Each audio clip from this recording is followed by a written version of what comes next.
Globalisation वो process जिसकी वजह से आपको अपने आसपास पिज्जा, पास्ता, बरीटोस, कैसेडियाज, स्टारबक्स, बरिस्ता सब दिखाई देता है। ग्लोबलाइजेशन वो प्रोसेस जिसकी वजह से आपको अपने आसपास अपनी घड़ी की ब्रांड में, अपने मोबाइल की ब्रांड में, अपने टीवी की ब्रांड में, अपने रेफ्रिजरेटर, एयर कंडीशनर की ब्रांड में फॉरेन ब्रांड्स देखने को मिलती है। Globalisation the process which has made the world a small connected village. मैं आपको ग्लोबलाइजेशन का एक और एग्जांपल देता हूं। Look at this book behind you. वैसे तो ये देखने के लिए सिर्फ एक किताब है, बट अगर आप इसको माइन्यूटली ऑब्जर्व करें, this is a book which was probably written in the UK, published by an American publisher, printed on the German paper with the help of Korean ink, typeset on a Taiwanese computer with the help of an Indian software, and to top it off, the cover was probably designed in France. So this book अपने आप में एक जीता जागता नमूना और उदाहरण है ग्लोबलाइजेशन का।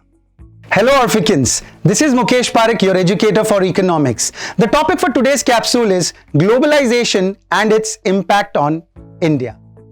People had been trading for ages, but in the 1st century BC, luxury Chinese items started appearing on the other edge of the Eurasian continent, Rome. These goods reached there after being hauled for thousands of miles along the Silk Road. Trade was no longer local. It had now become cross-border.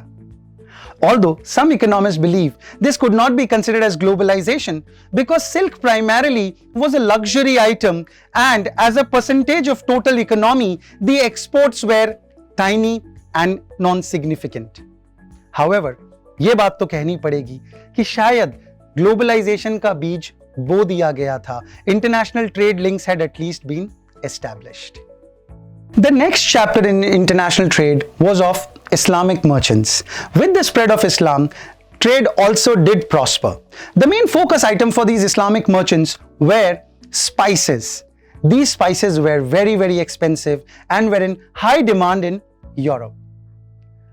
However, as was the case with silk, these spices were also a luxury item and their exports could also not be considered true globalization. सही मायने में global trade kick off हुआ in the age of discoveries, aided by new inventions in the field of mechanics, astronomy, physics and shipping. The Portuguese, the Spanish, the Dutch and then the English first discovered, then subjugated and eventually integrated new lands into their economies. In fact, the most infamous discovery was of Americas by Columbus. But the most consequential exploration was the circumnavigation by Ferdinand Magellan. It opened the door to the Spice Islands, cutting out Arab and Italian middlemen. While trade once again remained small compared to total GDP, it certainly altered people's lives. Potatoes, tomatoes, coffee and chocolate were introduced in Europe and the prices of spices fell steeply. Yet, economists today still don't truly regard this era as one of true globalization. उनका ये मानना था कि global trade तो होने लगा था, but ये जो ग्लोबल इकोनॉमी बनी, it was lopsided. This colonial model was chiefly one of exploitation, including the shameful legacy of the slave trade. 18वीं सदी में ग्रेट ब्रिटेन एक बहुत डोमिनेंट फोर्स बन चुका था, ज्योग्राफिकली भी और पॉलिटिकली भी. In fact, industrial revolution made for a fantastic twin engine of global trade. एक तरफ, with the invention of steamships and trains, Britain could transport goods over thousands of miles. वहीं दूसरी तरफ, with the help of its factories aided by industrial revolution, Britain जो चीजें बहुत ज्यादा demand में थी, उनको बहुत क्वांटिटी में मैन्युफैक्चर कर सकता था, जैसे कि आयरन, टेक्सटाइल और मैन्युफैक्चर्ड गुड्स. ये रैपिड ग्लोबलाइजेशन की जो जर्नी थी, एक समय के लिए टेम्पररीली हॉल्ट हो गई because of the world wars, which made countries retract and focus on the internal issues.